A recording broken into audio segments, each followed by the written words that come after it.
Assalamualaikum warahmatullahi wabarakatuh.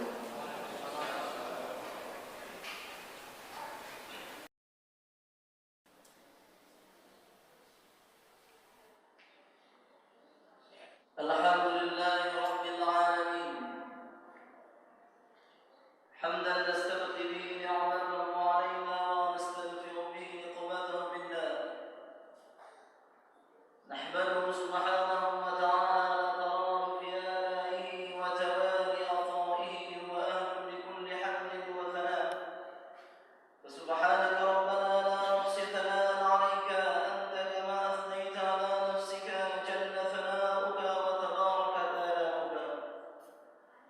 ونصلي ونسلم على صفوة خلق الله سيدنا محمد المبعوث رحمة للعالمين الذي هدى الله به البشرية وأنقذها من مهاوي الهلكة والضلال وأخذ بيدها إلى نور الهدى والإيمان.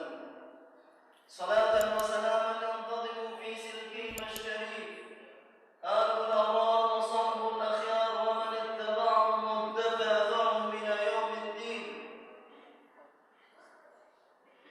أشهد أن لا إله إلا الله وحده لا شريك له وأشهد أن محمدا عبده ورسوله. اللهم صل وسلم على عبدك ورسولك النبي الأمي وعلى آله وصحبه وسلم تسليما عدد ما أحاط به علمك وخط به قلمك وأحصاه كتابك.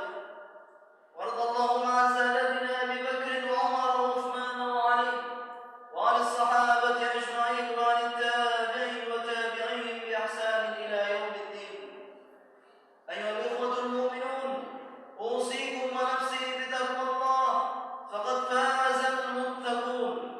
قال الله تعالى في محكم كتابه: يا أيها الناس اتقوا ربكم الذي خلقكم من نفس واحدة وخلق منها زوجها وبث منهما رجالا كثيرا ونساء واتقوا الله الذي تساءلون به والأرحام إن الله كان عليكم رقيبا. يا أيها الذين آمنوا اتقوا الله حق تقاته ولا تموتن إلا وأنتم مسلمون. أيها الإخوة المؤمنون، طبتم وطاب ممشاكم وسعيكم وتبوأتم من الجنة منزلا. سبحانك لا علم لنا إلا ما علمتنا إنك أنت العليم الحكيم. Jemaah salat Jumat yang dirahmati Allah Subhanahu wa taala. Pada suatu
jelas serta pembeda antara hak dan batil, dan barang siapa yang bertemu dengan Ramadan maka hendaklah dia berpuasa. Jadi apa itu Ramadan? Ramadan itu bulan di mana wajib bagi semua yang telah mengaku sebagai muslim untuk berpuasa. Haram bagi seorang yang mengatakan dirinya muslim dan muslimah bila tidak memiliki uzur syar'i. Umpamanya dia sakit, umpamanya dia tidak mampu untuk berpuasa, musafir, hamil, mengandung, tidak ada uzur syar'i di sana kemudian tidak berpuasa, maka haram bagi dia.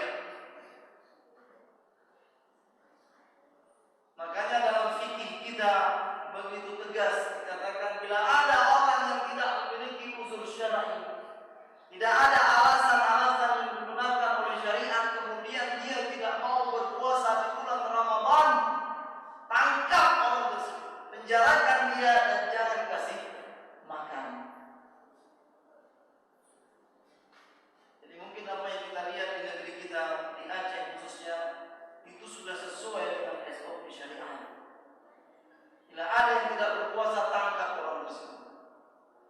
Karena ini adalah suatu hal yang sangat-sangat lancang, berani tidak berpuasa di bulan Ramadan. Maka nanti mungkin dia akan merasakan penyesalan saat sudah masuk ke dalam yang lain.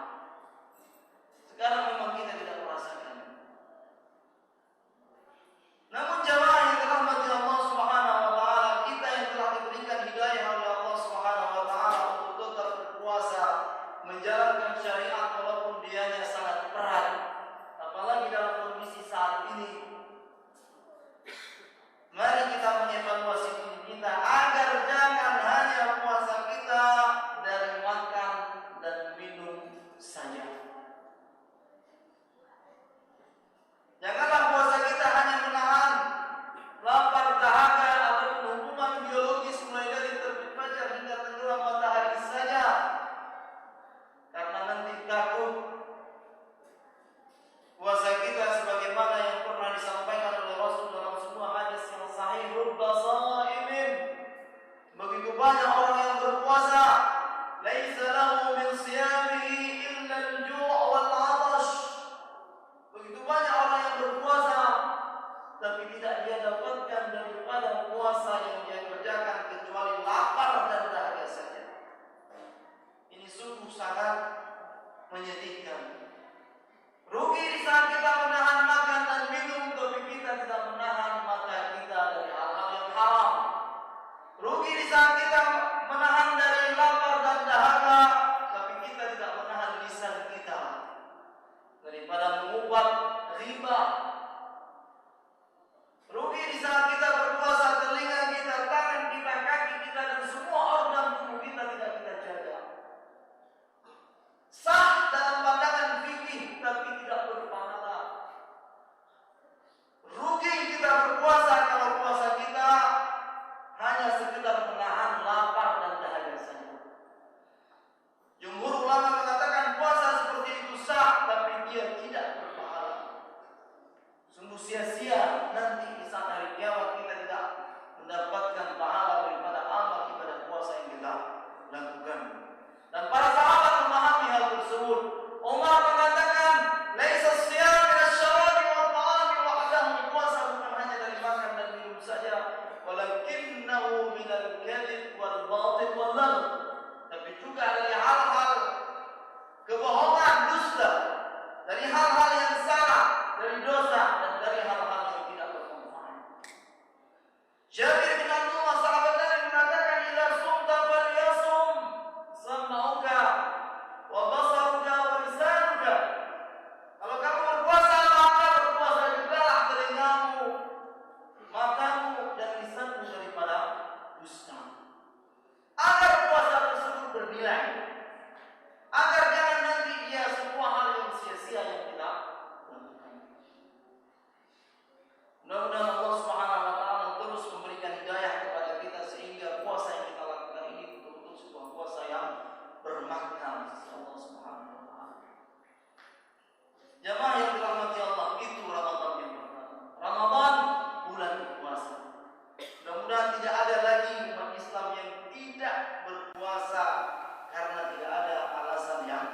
syar'i yang membenarkan dia untuk tidak berpuasa.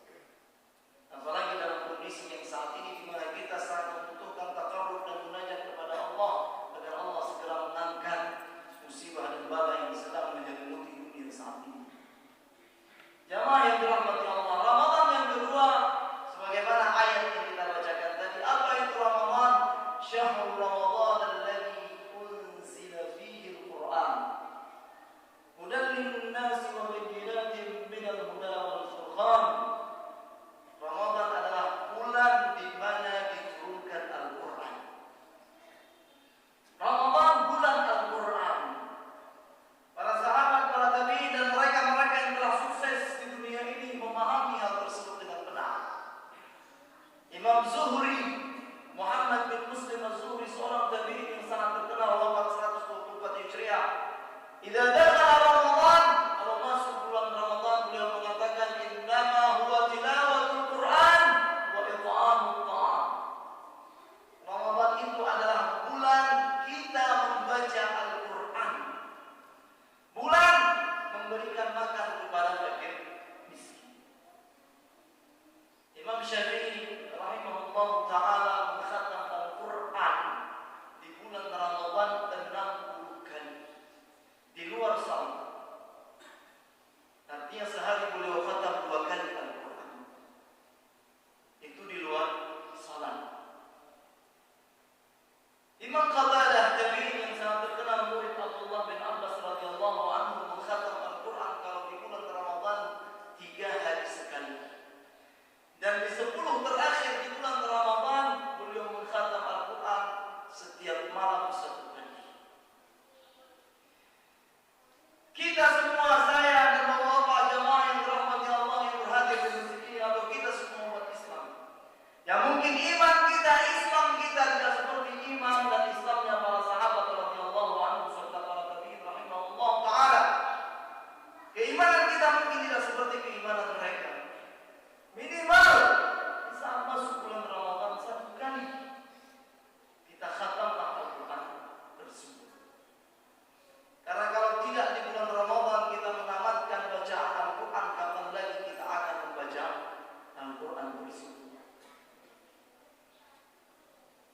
Saya secara pribadi takut saat berbicara tentang Al-Qur'an ini, dan apabila diri ini tidak mau membaca Al-Qur'an walaupun 1 ayat, 2 ayat, 3 ayat, 1 juz,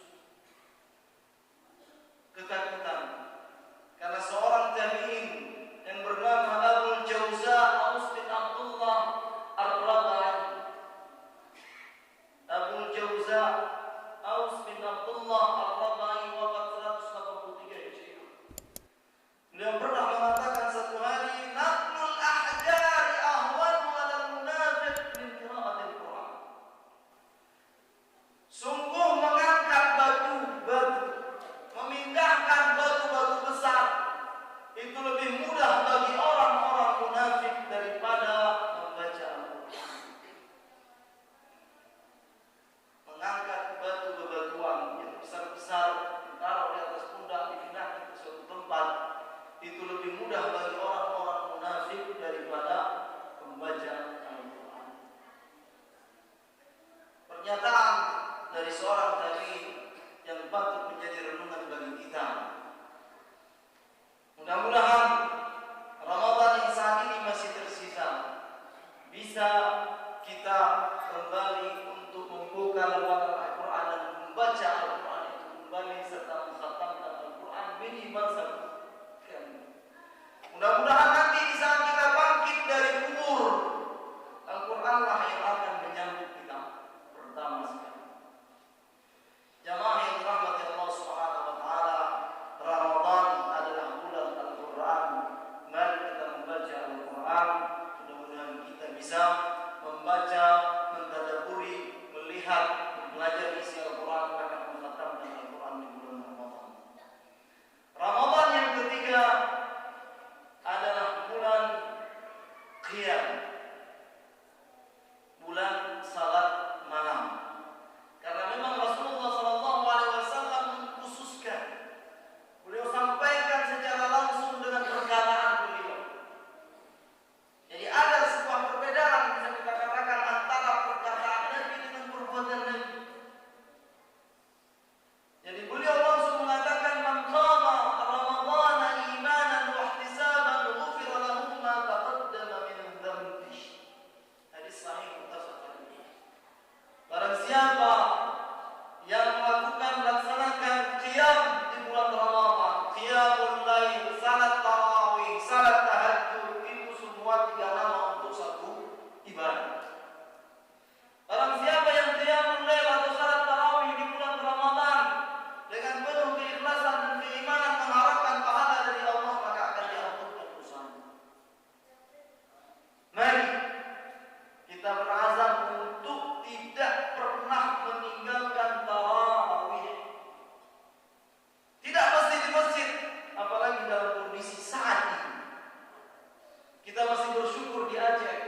berinfak. Infakkan ke segala tempat, termasuk ke masjid-masjid. Kita sedang mengupayakan juga di masjid ini agar bisa menjadi masjid yang nyaman untuk beribadah.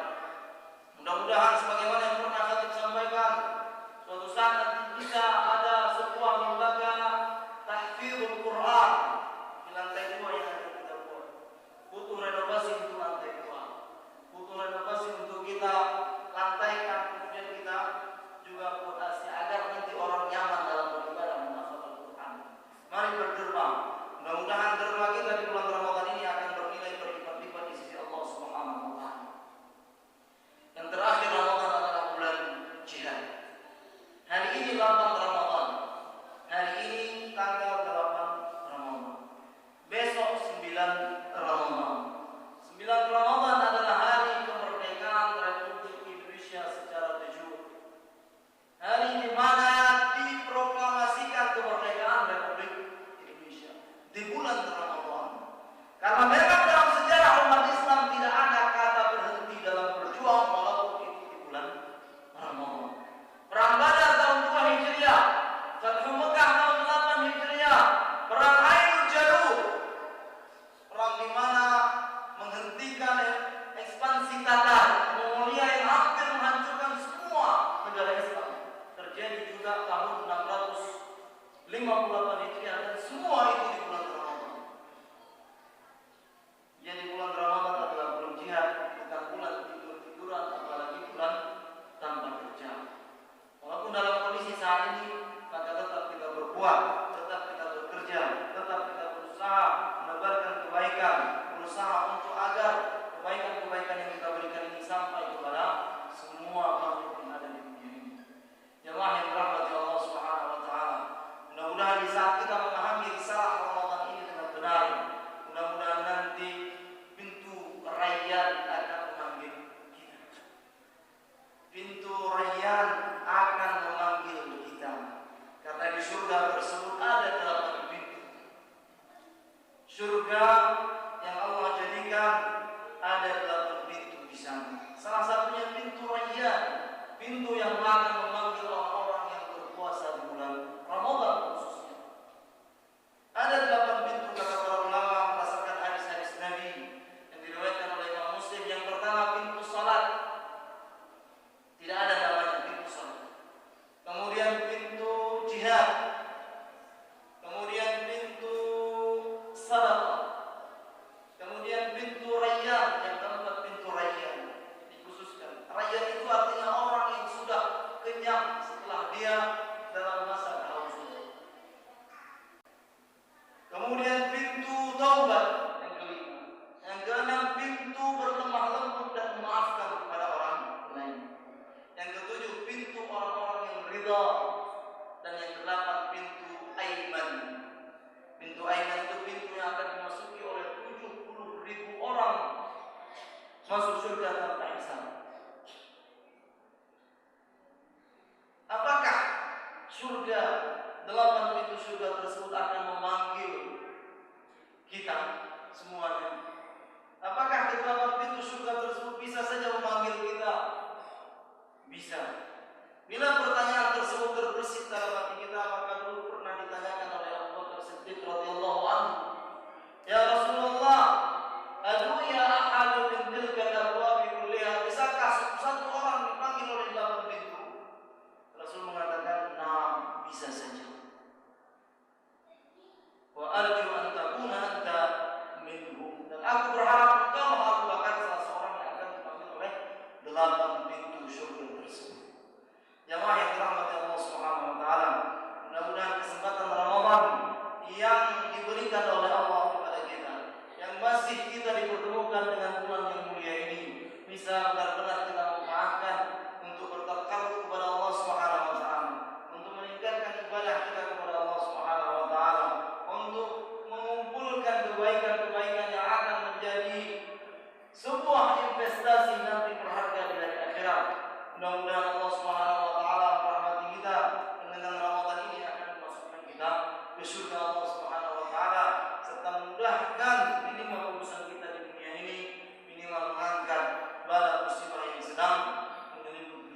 kekuasaan ini. Mudah-mudahan kita terus berdoa kepada Allah Subhanahu wa taala agar terus diberikan taufik oleh Allah Subhanahu wa taala untuk tetap bisa beribadah. Sekali lagi, tidak hanya masjid-masjid. Bila takut ke masjid, jangan datang ke masjid, tapi di rumah gunakan, manfaatkan rumah tersebut sebagai tempat untuk beribadah kepada Allah Subhanahu wa taala, tempat untuk membaca Al-Qur'an, tempat untuk qiyamul lail, tahajud atau tarawih bersama keluarga kita. Jangan jadikan rumah seperti kuburan. Jangan jadikan rumah hanya tempat untuk mengundang syaitan, padahal syaitan sudah dibelenggu oleh Allah Subhanahu wa taala di bulan Ramadan. Demikian, mudah-mudahan ada manfaatnya bagi kita. Barakallahu li wa lakum fil Qur'anil Karim. Wa nafa'ani wa iyyakum ma fihi min al-ayati wa dhikril hakim. Wa taqabbal minni wa minkum tilawatahu innahu huwas samiul 'alim.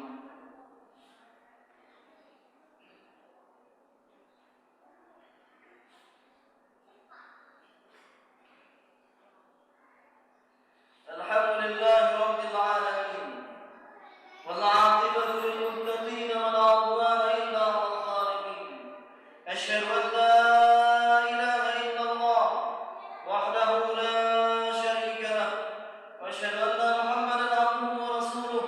Allahumma shalli wa sallim 'ala 'abdika wa rasulika an-nabiyyil ummi wa 'ala alihi wa sahbihi wa sallim taslima 'adada ma ahata bihi 'ilmuka wa khatta bihi qalamuka wa ahsahu kitabuka. وارض اللهم عن سادتنا ابي بكر وعمر وعثمان وعلي وعن الصحابه اجمعين وعن التابعين وتابعيهم باحسان الى يوم الدين. ايها الاخوه المؤمنون، اوصيكم ونفسي بتقوى الله، فقد فاز المتقون. قال الله تعالى في محكم كتابه: يا ايها الذين امنوا كتب عليكم الصيام كما كتب على الذين من قبلكم لعلكم تتقون أياما معدودات. وقال تعالى: إن الله وملائكته يصلون على النبي يا أيها الذين آمنوا صلوا عليه وسلموا تسليما. اللهم اغفر للمسلمين والمسلمات والمؤمنين والمؤمنات الأحياء منهم والأموات برحمتك يا أرحم الراحمين. اللهم أحسن عاقبتنا في الأمور كلها وأجرنا من خزي الدنيا وعذاب الآخرة. اللهم ادفع عنا الغلاء والوباء والفحشاء والمنكر والسيوف المختلفة والشدائد والمحن ما ظهر منها وما بطن من بلدنا هذا خاصة ومن بلدان المسلمين عامة، إنك رؤوف رحيم. اللهم إنا نسألك من الخير فوق ما نرجو ونعوذ بك من الشر فوق ما نحذر. ربنا آتنا في الدنيا حسنة وفي الآخرة حسنة وقنا عذاب النار. عباد الله، إن الله يأمر بالعدل والإحسان والمنكر والبغي يعظكم لعلكم تذكرون.